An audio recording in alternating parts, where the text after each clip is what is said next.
हे दाखवता का?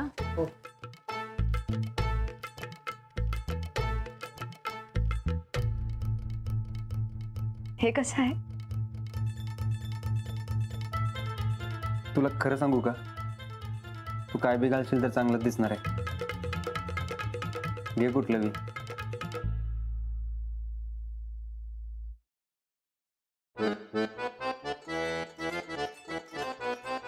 ते लॉकेट बघूया काय?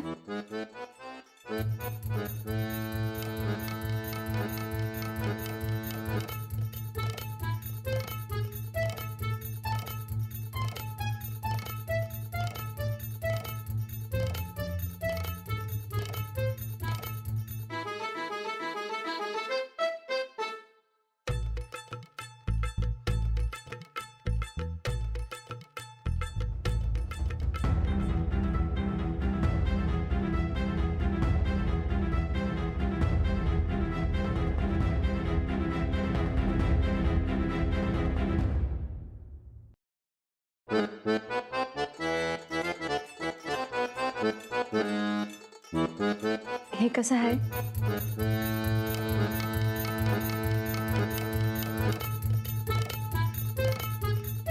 तुला आवडले ना? घे मग.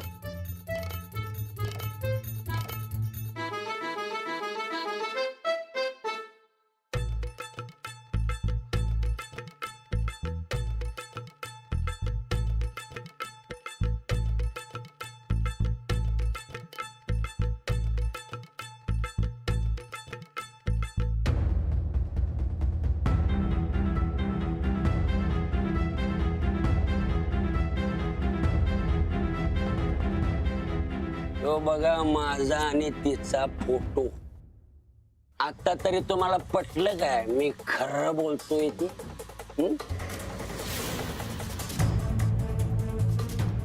बारक्यापणापासून बघतोय एकदम पॉलिटिकल डोकं आहे त्या बाईच. माणसं खेळवण्यात तर तिचा हात कोण धरणार नाही. पैशासाठी कोणाचा गळा घोटाला पण कमी करणार नाही ती बाई. पैशासाठी काय काय गेले तुम्हाला माहित आहे तिने? 4 लग्न आणि 4 मर्डर केल्यात तिने.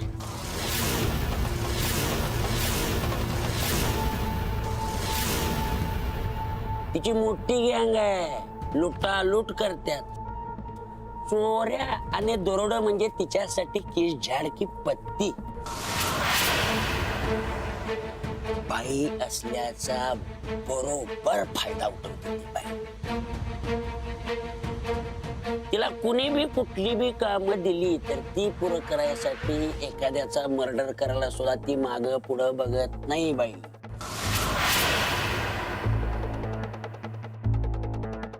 आता तुमच्या घरात शिरल्या म्हणल्यावर काही ना काहीतरी प्लॅन असणार तिचा, हे नक्की सांगतो. म्हणून सांगतो सावध राहा. तुम्हाला सांगतो तिला बघितलं की नाही टाळकच इसकाटते माझं. बहीण नाही, वैरी नाही, वैरी. समोर दिसलं की तिच्या डोक्यात काहीतरी घालून तिचा मुडदा पाडावासा वाटतोय.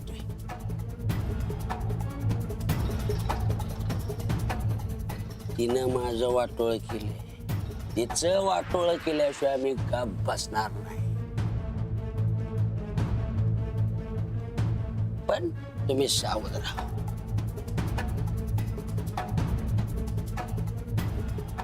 तेव्हा अशा डेंजरस बाईला पोलिसांच्या ताब्यात आणि मला 150 रुपये द्या. 150? अरे माहिती दिली काय फुकटची नाही. आणि याची रात्रीची सोय डोकं त्याशिवाय चालत नाही.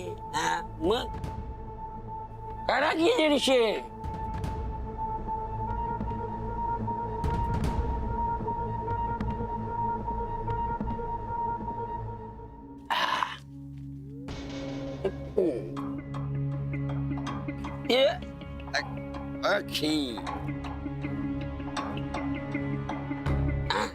फोटो झालं की दाखवलं तुम्हाला ते. काहीही झालं तरी लगीन होऊ देऊ नका. निघा.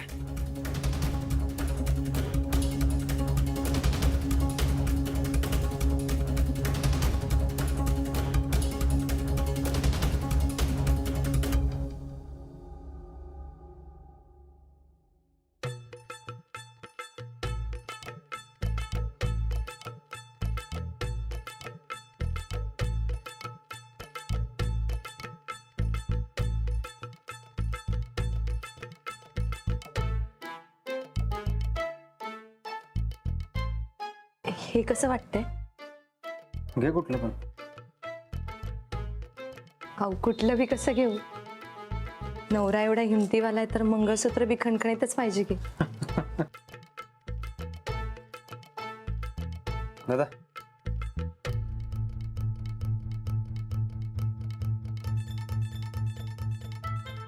तुम्हाला एक सांगू का? तुम्ही हे असं हसलं की खूप भारी दिसता बघा.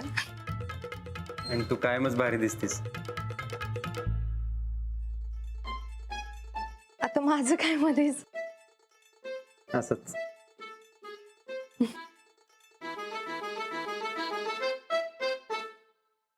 एक मिनिट.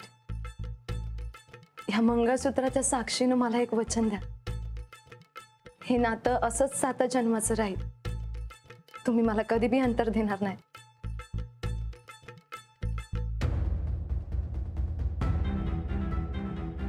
मी तुला कधीच अंतर देणार नाही.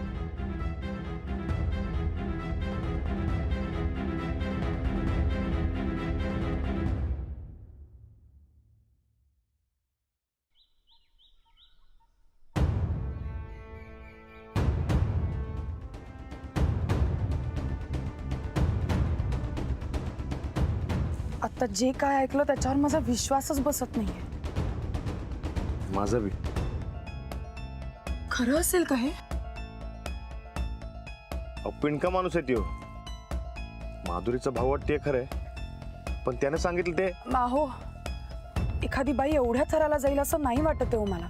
आणि माधुरीला तर रोज आपण घरी बघतोच आहे की. मला बी हे काय खरं वाटत नाही. अहो 150 रुपयासाठी काय बी सांगितलं त्यानं. पण मग माधुरीनं ती अनाथ आहे असं खोटं का सांगितलं?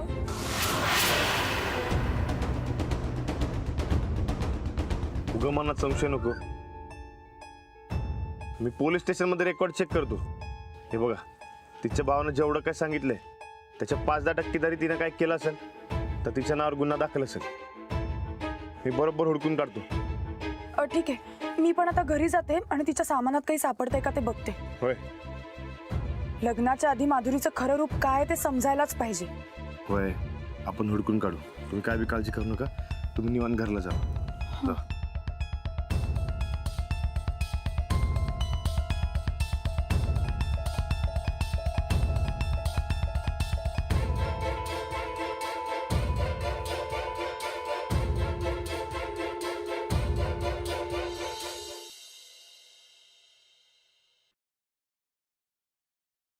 राधे, बिगी बिगी आटीप आज उद्यामध्ये समजा फराळ व्हायला पाहिजे बघ.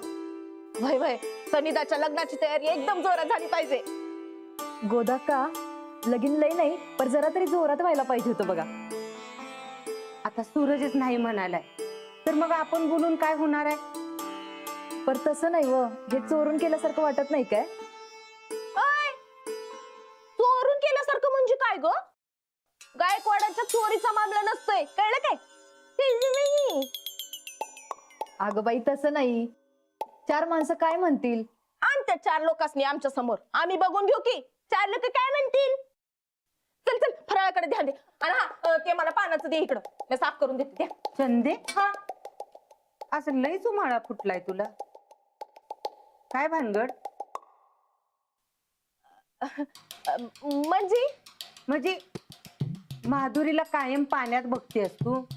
आज तिचा लईच उमाळा आलाय म्हणून म्हणलं. ते गोदा का माणसाचं गुण कळल्यावर कौतिक तर करायलाच पाहिजे. आणि राधे, तुला सांगते, लय भारी स्वभाव आहे बघ माझ्या ताईसाहेबांचा. हा. ताईसा अहो आता युवराजला सांभाळणार आहेत म्हणल्यावर आजपासून त्याच माझ्या ताईसाहेब. बरं झालं बाई तू आलीस ते. गोदा का माधुरी नाही आली? नाही का ग? काही नाही.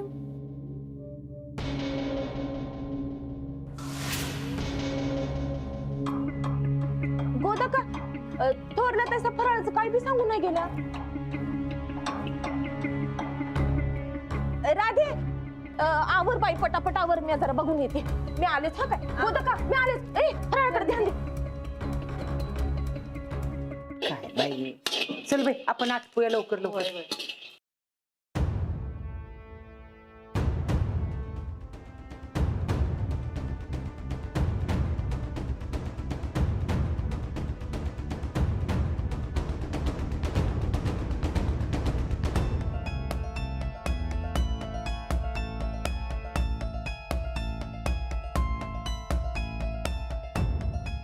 ताईसाहेब काय हुडकायला सा? काही नाही. अहो असं कसं काय नाही? हे बघ एवढं कपाट उघडले, बॅग घेतली. काय हुडकायला सा? बोला की. मी हुडकून- काही नाही. मी माधुरीची माहिती गोळा करते.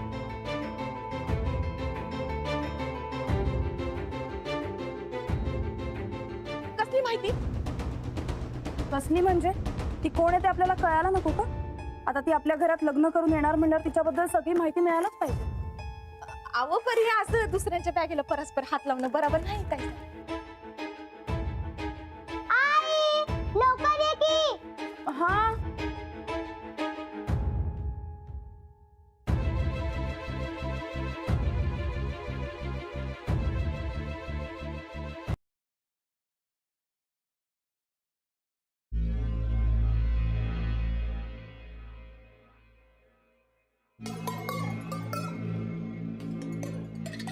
हॅलो. हॅलो. आता तू काहीच तू कोल्हापूर. जरा घोळ झालाय ग, त्या रानाला घावता घावता वाचलोय मी. अगं ते ठोकळ्याचं सोड. ही आधी इकडं. ठोकळा? आता तुम्ही माझ्या ताईसा बनलायसा. माझ्या ताईसा बनायचा असेल तर त्या रानादाला ठोकळा म्हणावं लागल. अगं चंदे, लांबट लावत नको बसू. तिथं काय झालं ते सांग. अगं माधुरी, मास्तरींचं नाही एकटीच तुला गोत्यात आणणार आहे. अगं तू गेल्यावर तुझी बॅग चेक करत होती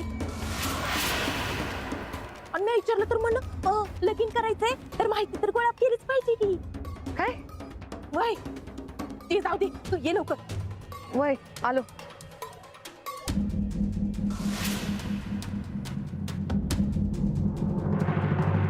हो, मी मालक आहे या घरचा. मालक असेल घरात, बाहेर नाही. उगाच आमच्या पोरावर दादागिरी दाखवायची नाही. ओ मावशी थांबा, आईला येऊ दे, भांडू नका तुम्ही. मी घाबरत नसतो कुणाला. आम्ही काही घाबरत नाही. बरं, काय झालं? काय चाललंय? भांडण. अंजली ताई, या युवराजला कुणाशी कसं बोलायचं काय कळतंय काय? वाटेल तसं बोलतोय. नाही गाई, या मावशींनीच युवराज दादाला चिडवलं. त्याला म्हणत होती की दोन दोन आहेत, एक आत आणि एक बाहेर. तो कसं बोलला अगोदर माहितीये का? अहो, तो लहान आहे. कसं बोलायचं ते त्याला कळत नाही, पण तुम्हाला तर कळतंय ना. अहो अंजली ताई, बोलता बोलता विषय वाढला, पण ह्यो लईच उघराट बोलतोय बघा. मी म्हणाले ना तुम्हाला, अहो लहान आहे तो. ही लक्ष्मी बी लहानच आहे की. ती पण आगाऊपणा करते, पण तिचा राग येत नाही कधी. पण ह्यो युवराज, त्याला काही लहाना मोठ्याचं भान आहे का? ठीक आहे, आता हा विषय जास्त नको वाढवायला. उगाच भांडण नको. मी समजावेन त्याला. तुम्ही सांगताय म्हणून ग बसते, नाहीतर हे बघा, मी म्हणाले ना मी समजावेन म्हणून. यापुढे युवराज असं करणार नाही. तुम्ही या. युवराज, असं नाही करायचं बाळा. आई, अगं युवराज दादाची काहीच चूक नव्हती, तर मावशीनेच त्याला चिडवलं. अगं हो, पण म्हणून आपण कशाला उलट बोलायचं? युवराज, भांडणं करून काही होणार आहे का? आपणच अशा माणसांकडे लक्ष द्यायचं नाही. पण मला काय बी बोलल्यावर मी ऐकून घेऊ का? नाही नाही, ऐकून नाहीच घ्यायचं. पण मी काय म्हणते, तुला जर का कोणी काही बोललं ना तर तू सरळ मला येऊन सांग. मी बघून घेईन त्यांना. तू काही बोलायचं नाही, कळलं? वहिनी, हे बघा सगळं सामान घेऊन आले.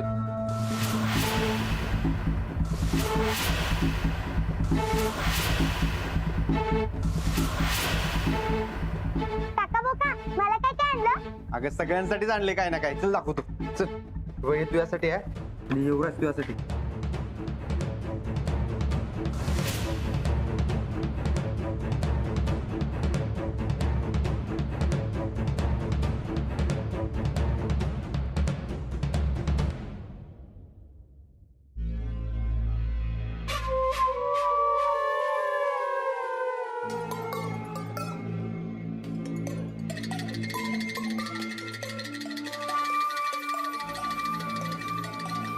सावध राहा बघ बाई, ही मास्तरीन लई चाप्टर आहे हा.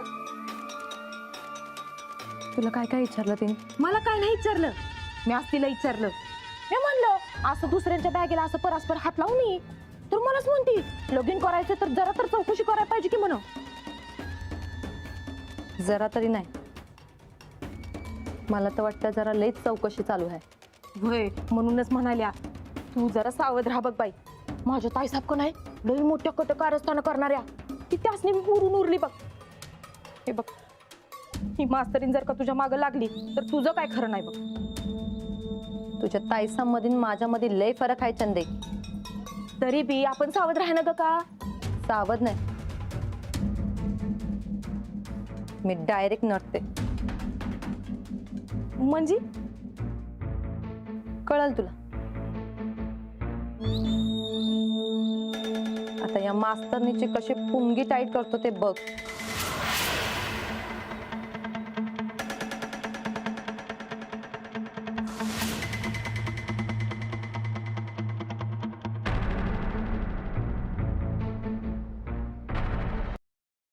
अरे साधा मांडव तर घालूया की. अगं नाही गुदक्का. हे बघ, आता तुम्ही सांगितलं म्हणून लग्नाला तयार झालोय ना मी. आता लगीन मी सांगतोय त्या पद्धतीनेच करायचं. साधं देवळा जाऊन करायचं लगीन. काय वहिनी? हा बघ अगं तू बी काय हा म्हणतीयास? लगीन झाल्यासारखं तर वाटायला पाहिजे काय न ग? काकाच्या लग्नात मी लई मिरवणार मिरवणार म्हणून नाचत्या लक्ष्मी, आणि तू देवळात लगीन करायचं म्हणतोयस होय? अगं पण असू दे की, काय होतंय?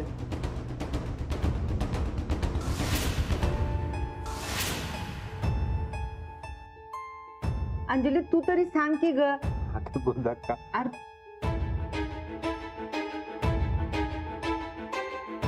तुम्ही माझी बॅग चेक केली का? हो. का? मी मामांकडे तुझी चौकशी केली. म्हणजे जी मुलगी लग्न करून घरात येणार आहे तिच्या आई वडिलांची माहिती करून घ्यायला पाहिजे ना, म्हणून मी चौकशी केली. त्यांनी मला सांगितलं की तू अनाथ आहे, अनाथ आश्रमात वाढली. ठीक आहे, शेवटी माणूस माणूस असतो. म्हणून मी अनाथ आश्रमात तुझी चौकशी करायला गेले.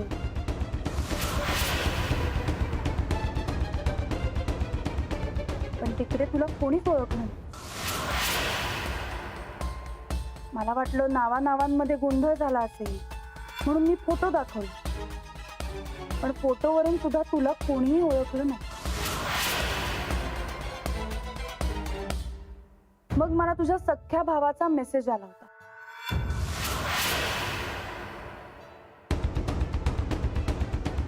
मी त्याला जाऊन भेटले आणि तिथे मला त्यांनी जे जे काही सांगितलं ना ते ऐकल्यावर माझ्या पायाखालची जमीनच सरकली. वहिनी कशाबद्दल बोलताय तुम्ही?